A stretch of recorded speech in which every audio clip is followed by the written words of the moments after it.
Magandang araw mga ka-Irina. Welcome back to my channel. Happy Halloween to all of you mga ka-Irina, mga kananay, tatay, ate, kuya. Nandito na naman tayo sa ating panibagong pakusina dahil walang pasok ang mga bata at ang aking Diyosawa ay wala ring pasok dahil today is November 1. Alam ko kahit ang mga Diyosawa nyo dyan, wala ring mga pasok. Tama ba? May batut. Karaniwan sa ating mga Diyosawa ay walang pasok today dahil nga, sabi ko nga, November 1 today. Kayo ba ay nakapagbisita na sa inyong mga mahal sa buhay na nauna na sa atin at lumisan na dito sa ating nauna na sa atin. Yun na nga. Anyways. Alam nyo na kung bakit nandito na naman tayo sa aking walang iba kundi sa aking kusina dahil alam nyo na nga na tayo ay meron ngayong pakusina at meron tayo ngayong menu. May pa-experiment na naman ang inyong ka-Irina today. At dahil nga wala nga mga pasok ang mga Bona kids ko at ang aking Diyosawa, ako ay maghahanda na naman ang aming alam nyo na, paulam. Diba? At ako, hindi nyo napapansin, ako ay nakapagligo na dahil sobrang init kahit ang weather natin is maulan. Diba? Kahit nga, diba ang panahon natin ngayon, kahit maulan, mainit, pakiramdam. Ito na ang ating menu for today. Ako'y gagawa lang naman ng, yan. Ito ay manok. Kalahating manok lang naman to. Gagawin ko siyang menuda. Ay, menudo. Menudo pala. Menudo. Tayo'y magme-menudo today. At nagbili rin ako ng dalawang patatas, isang carrots. Mahal ang ating patatas ngayon. 2 piraso is 47 pesos. Alam nyo, 26 pesos, 0.50 ang isa. Maliliit lang to, pero tingnan mo. So, very expensive. Diba? Kayo ba expensive? Nakailan ba kayo nagkakaraan? Anyway, so natin pag-usapan yung mga election na yan. Eto na tayo. Mag-uumpisa na tayo sa ating pakusina for today. Ako'y magbabalat muna ng aking patatas at carrots. Tawag doon. Ako'y i-update ko na lang kayo mamaya pagkatapos kong balatan ng aking carrots para hindi tayo gahol sa oras. Dahil pag ako ay nasa harap na ng camera, sigurado ang oras ko ay kulang na kulang sa pangangawa.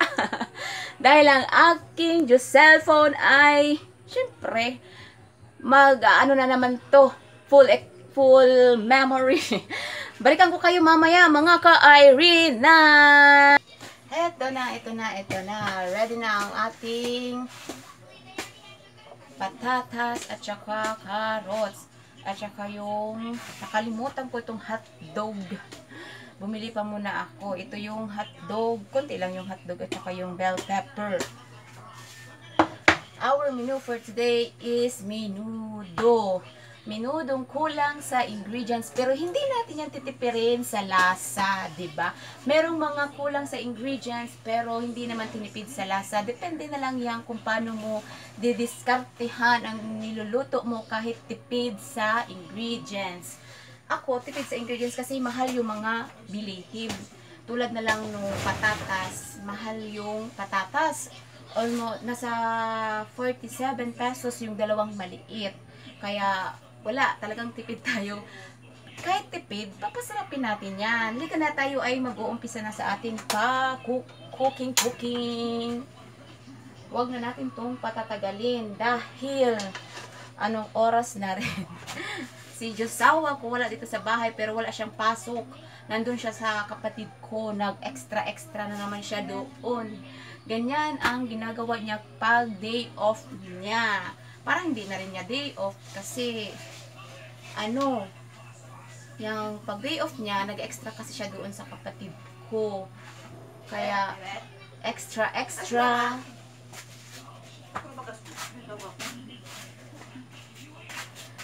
Kaya ganon. Sorry na. Ako'y merong bisitang dumating.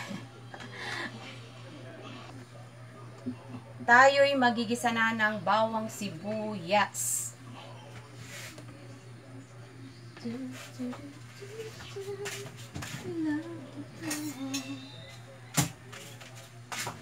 ko muna.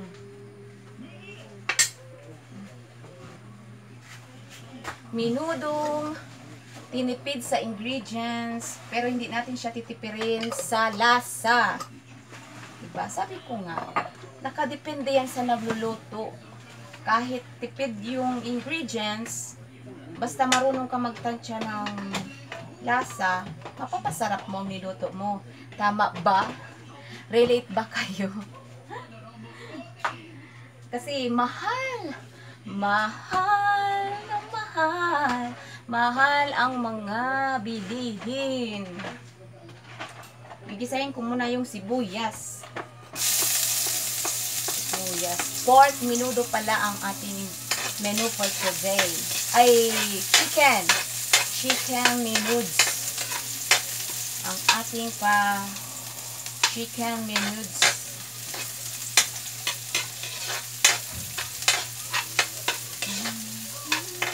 Kasi kami lang naman ang kakain nito eh.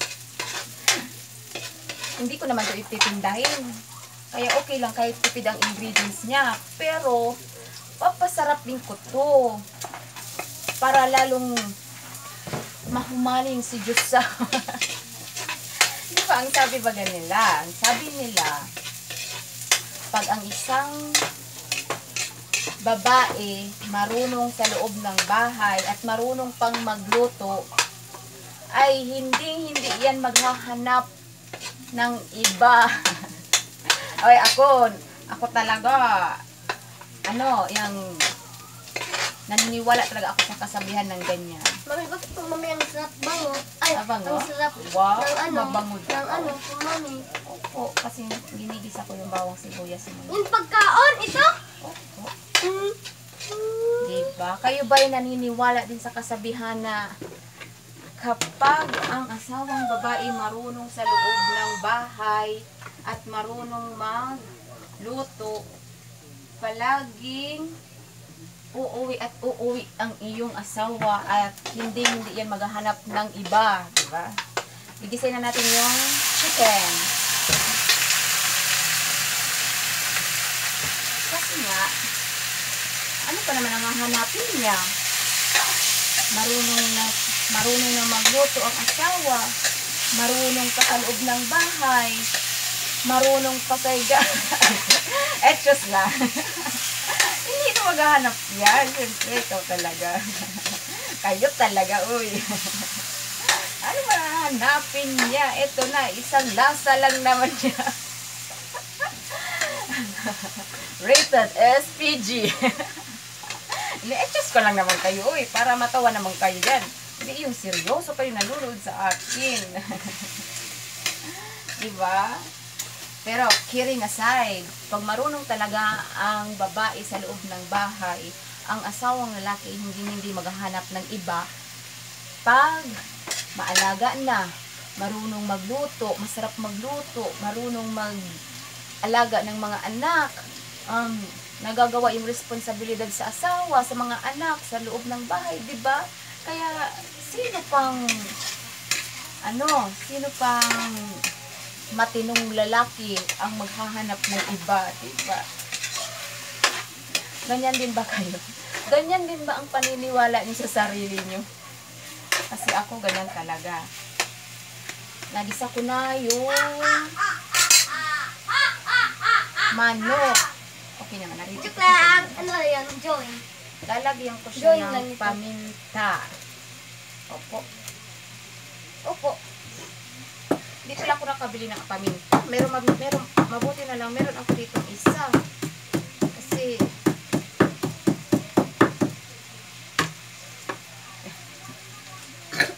Kunti lang tong paminta ko. Hindi kasi ako nakabili. Nakalimutan ko. Nilagyan ko siya ng laurel. Laurel pampabango. Laurel. 2 sachet ng laurel. Kasi kunti lang naman yung laman. Isa o kaya 2 ang laman ng dahon sa isang plastic.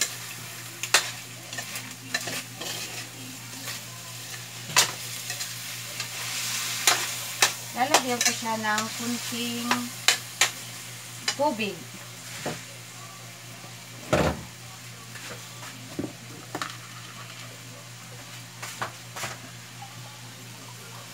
Hindi ko muna siya sasabawan ng marami kasi syempre tansya-tansya yung sabaw.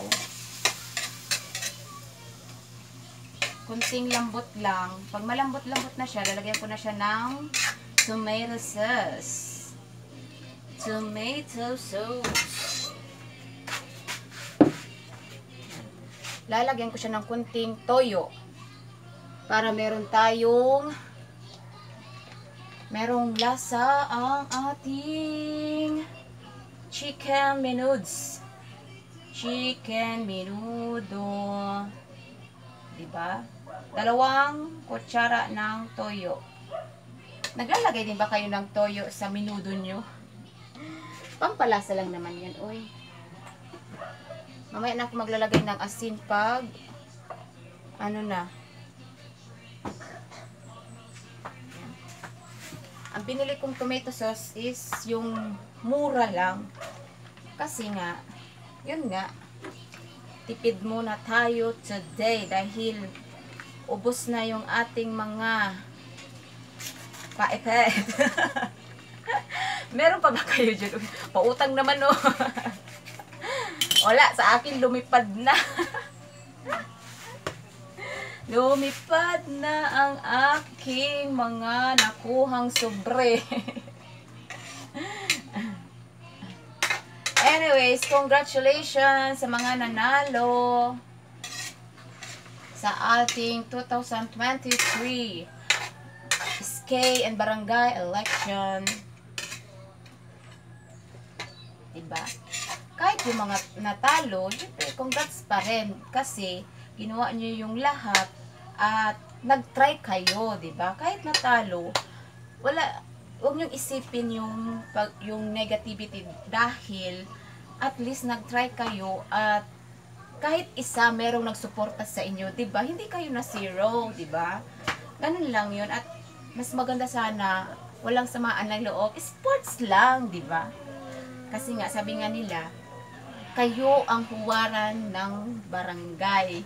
At maraming mga kabataan ang nakakapanood sa inyo. Kung ano ang ipinapakita ng mga nakakataas, yun din ang ang tawag sa Bicol, mapapangarugan kang mga kaakian. Diba? Kaya ako, binuto ko talaga yung karapat dapat. Huwag na natin pangalanan siyempre, uy. Dahil tayo ay makakasakit ng mga jam-jamming.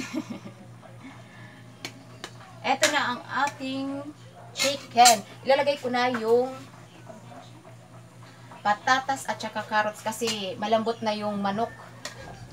Ang ating manok ay malambot na. Kayo, ano ba ang mga niluto nyo ngayon? Tanghalian. Ilalagay ko na rin pala yung bell pepper para ma-absorb na niya yung lasa ng bell pepper. Yan. Worth more or less nasa 250 to. 250 ang ating pa-menu for today. Diba? 250. Meron na akong ulam sa tanghalian at kung kakasya pa to hanggang gabi. Kasi, nako, manok to. Ang mga junakids ko sigurado. Taob na naman ang aking rice cooker. Hintayin ko lang ano yung ano. Titikman ko para malagay ako ng asin. May lasa na siya. Sarap. Lasado na siya. Hindi pa ako naglalagay ng bitchin ha. Kunting asin.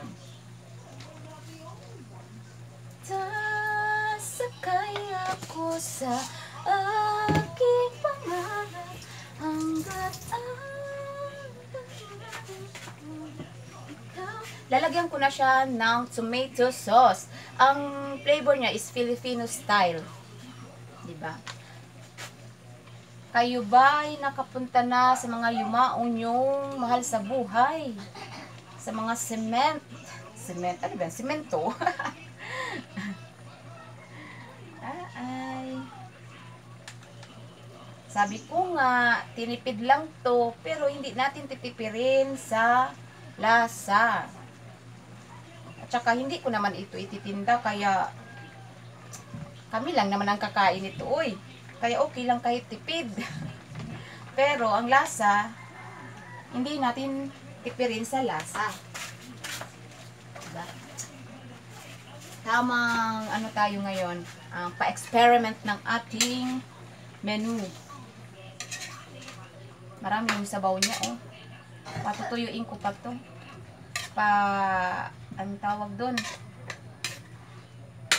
inuhin ko yung sabaw niya bago ko siya anuhin. Pero parang tama lang naman. Tama lang ba to? Menudo. Masarap na siya. Lalagyan ko siya ng asukal. Alam niyo na, di ba? Sabi ko sa inyo, ang secret ng aking experiment is no other than the sugar. Asukal lang, uy. Pag kayo merong asukal sa loob ng bahay nyo, masarap na ang inyong lulutuin. Ako kasi, asukal. Lalo na kung nasubrahan sa asin, ay, asukal lang ang katapat niyan. Maniwala kayo sa akin.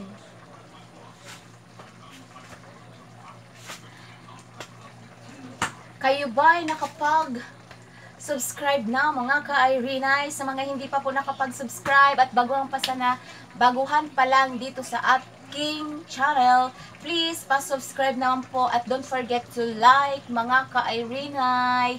Like at kung may mga suggestions po kayo at may mga gusto kayong itanong or may mga comment na gusto nyong malinawan, sasagutin ko po yan at pa-comment na lang po below para mabasa ko at masagot ko po.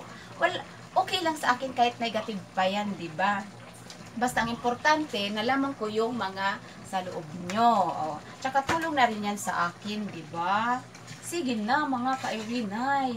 At sa mga nakapag-subscribe na po sa akin, thank you so much. Thank you so much sa inyong support. Thank you so much. At nandyan kayo. Sabi ko sa inyo eh, kahit tipid sa ingredients, ang lasa niya hindi tinipid. Masarap. Ilalagay ko na yung ating hotdog. Isang hotdog lang to. Kasi wala. Naubos na yung ating nakuhang mga sobre. Kaya tipid na naman ng inyong ka-Irenay.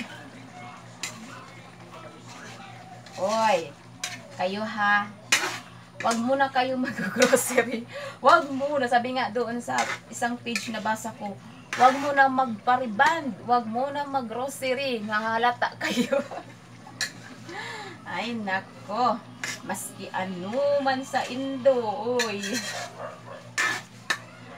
Malapit na matapos ang ating wow, luto na ang ating manok. Lutuin ko lang yung, palambutin ko lang konti yung carrots at saka yung patatas. Tapos maya tapunin ko na siya. Sarap. Masarap. Tipid sa ingredients pero hindi tinipid sa lasa. Hindi pa ako naglalagay ng bitchin ha, pero I think hindi na ako maglalagay ng bitchin kasi may lasa na siya. Hindi na ako maglalagay. Masarap na kasi siya eh. Sasakay ako sa aking pangarap hanggat ang kasama ko'y ikaw. May liwanag. Sasakay ako sa aking pangarap. Tigas pa yung yung patatas, matigas pa. Palambutin ko lang mo ng kunti. Pag malambot na yung patatas, ahunin ko na. Kasi malambot na yung karning manok. Yung karning manok ay malambot na.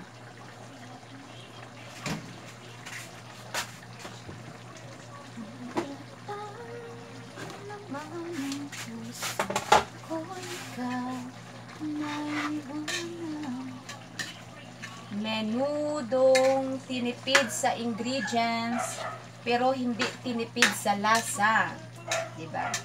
Hindi ako naglagay ng seasoning pampasarap pero masarap na siya. Lasadong-lasado na yung mga ingredients niya. Kasi ginawa ko, nilagyan ko siya ng toyo.